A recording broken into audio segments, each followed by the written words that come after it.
Hello and welcome to another fantastic video. Have you ever wondered how leaders gain so much influence? Now there are a few factors in this, but there's one thing, one element that they all have in common. And this is their style of communication. So today's video, I'm going to cover something fantastic. I'm going to show you and explain to you how to communicate just like a great leader. So firstly, hello everybody. If you haven't seen any of my videos before, then essentially what I'm trying to do is show how my leadership principles, so the principles that I share in my work, my blogs, my videos, my book, can apply to your real life situations and have a positive impact. That is essentially what I want to do. I want to share my knowledge and experience to make a difference in your life. If you have seen some of my videos and you're a subscriber, thank you and welcome back to another great video.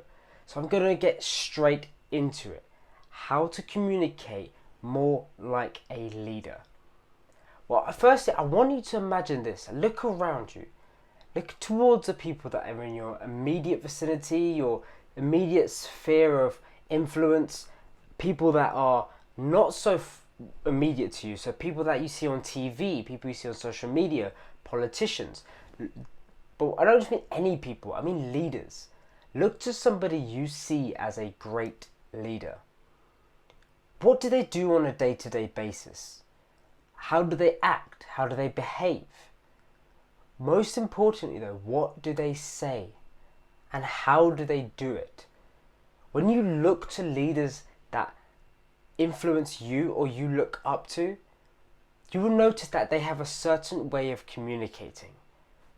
And all of these leaders do it in a certain way. So for me, someone who I see as a great leader is Tony Robbins. He's someone who I've looked to for the past few years now and look up to him in terms of how I can learn from his experience and his knowledge and apply that into my life. And that's somebody who's a leader, industry leader and a game changer. And there's a certain way he communicates. And that's what I'm going to share with you today. But before I move on, I want to share with you another story. So recently, not recently, but a year ago now, I watched a TED Talk on YouTube. I love watching TED Talks. So there's some fantastic information on there. And the guy doing a TED Talk on this was a world famous script writer and a speech writer for some really famous politicians and some great leaders.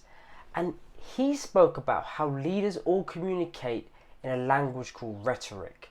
And rhetoric is essentially a style of communication that uses emphasis and alliteration to really influence a person's opinion or belief, to sway them in their favor. And what he explained in that talk is that style of communicating, that style of language, is only really taught in private schools and private school education to those who can afford it, but to also really focus in on those who are mainly politicians and going into that land of leadership or what they perceive to be leaders. Now, my problem with that specific language was when I was listening to this TED Talk, and it's nothing as a speaker, it's a great speechwriter, it's that specific language is only meant for a certain amount of people in this world. People who are privately educated, people who are going on to work as a politician or work in certain positions within government.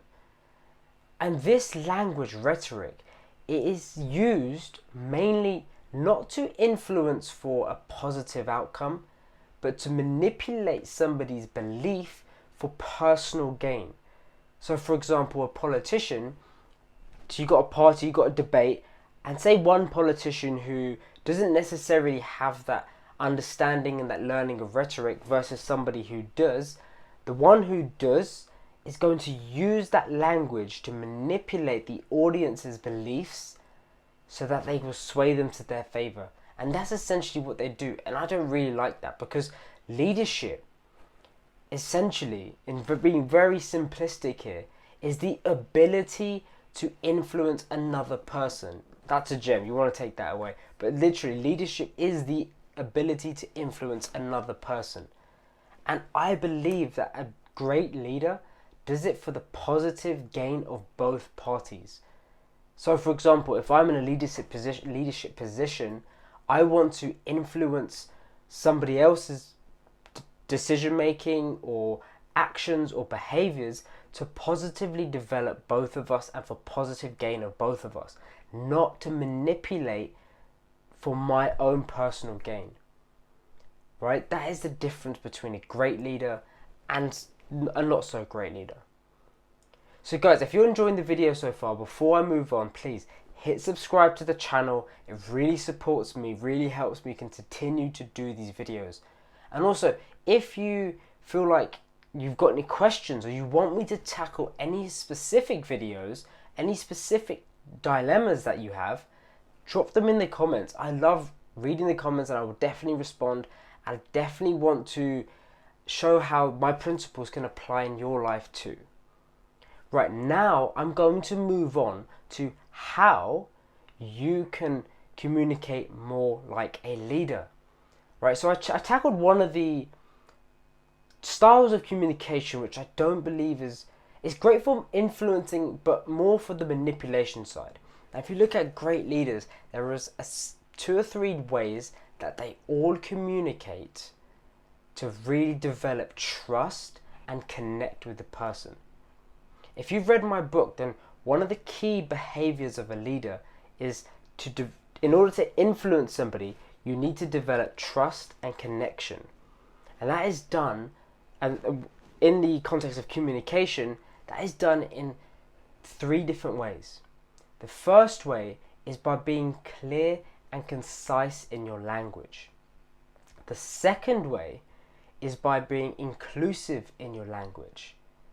And the third way is by being open and honest in your language. Now I'm going to go through the first one. The first one is clear and concise. Without going into too much detail, it's pretty straightforward. Be simple and decisive and concise in your language.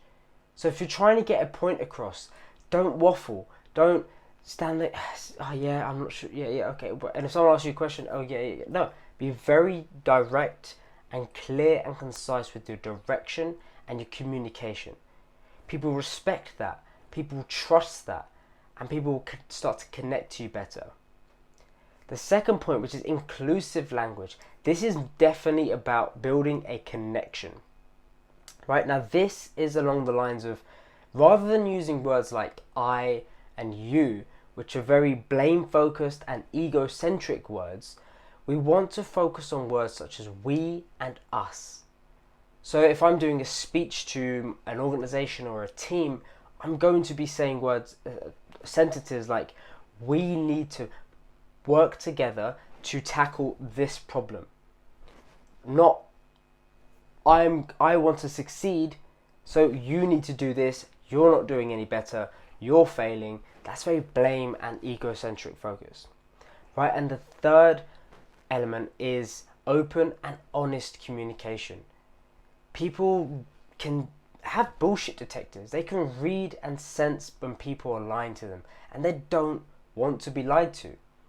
By being open and honest in your communication style and your communication of your agenda, then you will start to develop trust and connection with your team, your employees, or the people that you're trying to influence.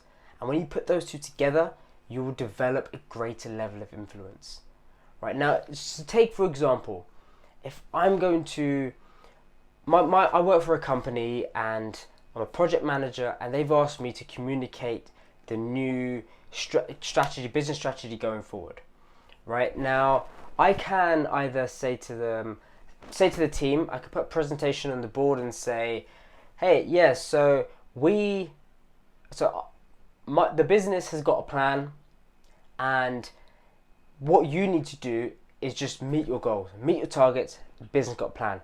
Great. Okay. Now, if you fail, you're not going to get your pay rises this year, and you might not get your promotions. If you were sitting in the audience when I said that, you'd be a bit like, you don't really understand what's going on.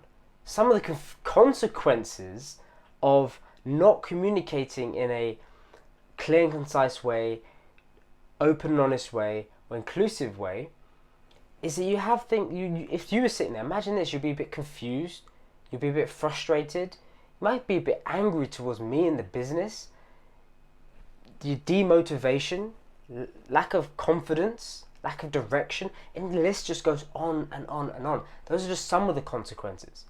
Now imagine if I said something like this. Right, everybody, welcome. So what I want to explain to you today is that we have a new strategy for the business going forward. And this means that all of us need to come together to make this happen. And then I went on to explain in detail the steps behind the business strategy and the outcomes. And then I went on and was like, hey, now if we can achieve this, what that means is that we can hit our business profits. And that means that opens up possibilities for promotions and pay rises. Now, with that enthusiasm, if I was clear and concise about the goals and the steps and the process, and then I use inclusive language like we are going to do this together, and between us, I will support you and we will work together. And then I was open and honest about how the fact that when we meet the targets and how we meet the targets and why, then we can go on to get promotions and pay rises. Now, there's two different styles, and if you were sat in the audience listening to the first style, you'd be left with those frustrations and anger and lack of direction. Whereas if I gave you very open, honest, clear, concise, and inclusive speech, you would be more along the lines of slightly more motivated. You would be interested. You would have connected to me better as a speaker and as a leader, and you might trust more in the process and the steps and the strategy. And that is how, in 3 simple steps, how you communicate like a leader. So guys, I hope you enjoyed that video, and if you did, please hit the like button and subscribe to the channel because there's so much more coming. And I love bringing you this kind of content, so if you're interested, leave a comment below on your questions or perhaps your dilemmas. Also, in the video I mentioned my book that I published, which is around leadership behaviors. Now if you're interested in that, there's the title and the link below in the comment section. Please go definitely check it out. Thank you very much for watching. This is JT signing out.